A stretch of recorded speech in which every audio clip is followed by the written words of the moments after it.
menyindir begini, batu aja yang kamu lihat keras, itu menjadi lembut untuk taat kepada Allah. Kenapa hatimu yang tidak terbuat dari batu lebih keras daripada batu?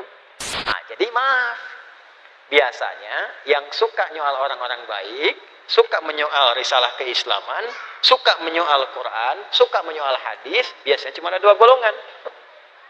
Kalau bukan golongan kafirin yang disebutkan sifatnya, karena nggak semua kafirin nanti ya bersifat begini, tapi sifatnya disebutkan itu. Atau yang kedua, maaf.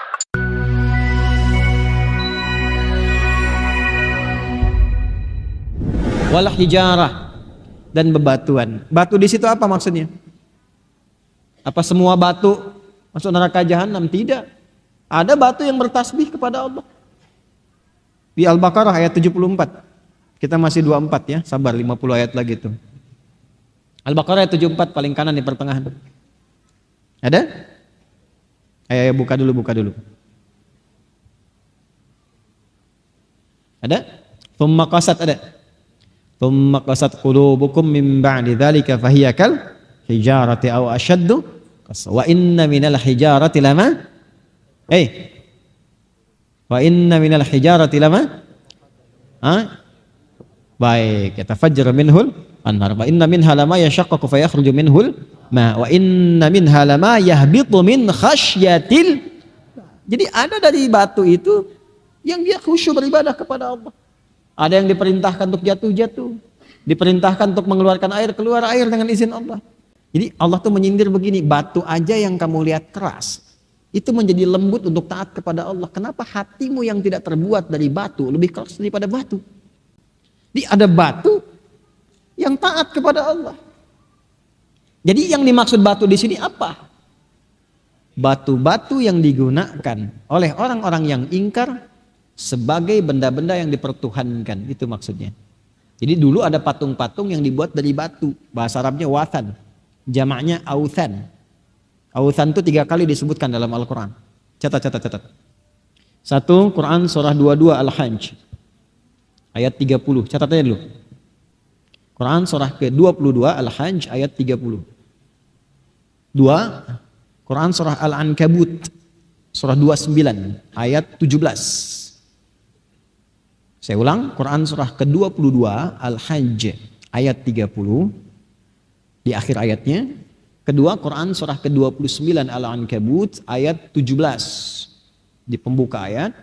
Dan ketiga, Quran surah Al-Ankabut juga, surah ke-29 ayat 25. 3 kali disebutkan kata authan, jamak dari kata wathan.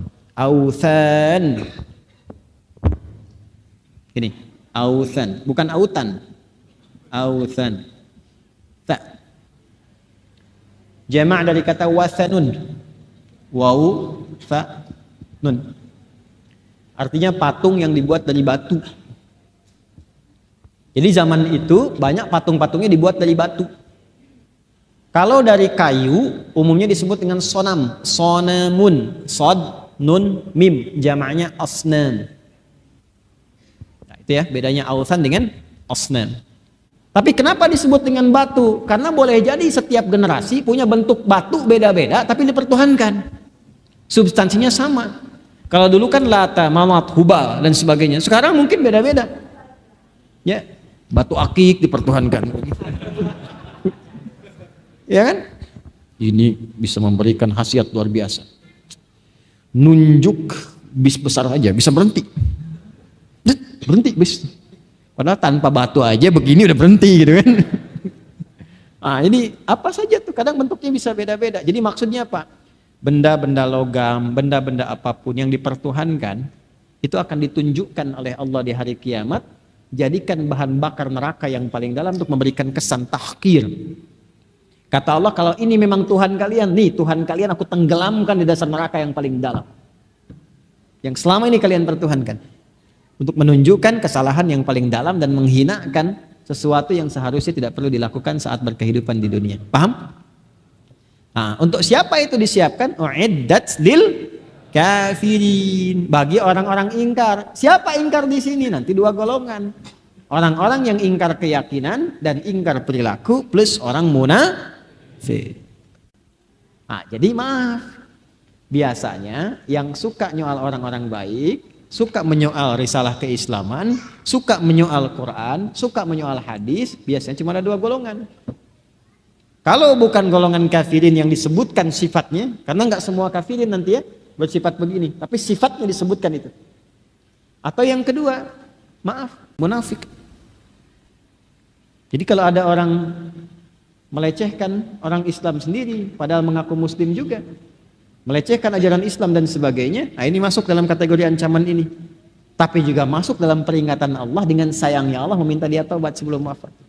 Makanya oleh kita bantu dalam tahajud supaya dia dapat hidayah, supaya tobat. Kadang-kadang oleh Allah itu diberikan peristiwa yang mengajak dia atau mengarahkan dia untuk tobat itu. Mungkin nyoal si fulan nggak apa-apa, nyoal ini nggak apa-apa. Tiba-tiba nyoal yang lain rame ini menuntut dia untuk datang, klarifikasi, minta maaf macam-macam. Arahnya tobat, tobat nggak? Kalau sampai ke ujung itu nggak tobat juga, nah itu ancamannya tinggi. Jangan dipotong sampai sini ya kalimat saya. Jadi itu umum sifatnya. Ya. Jadi poin gambarannya. Jelas ya? Paham?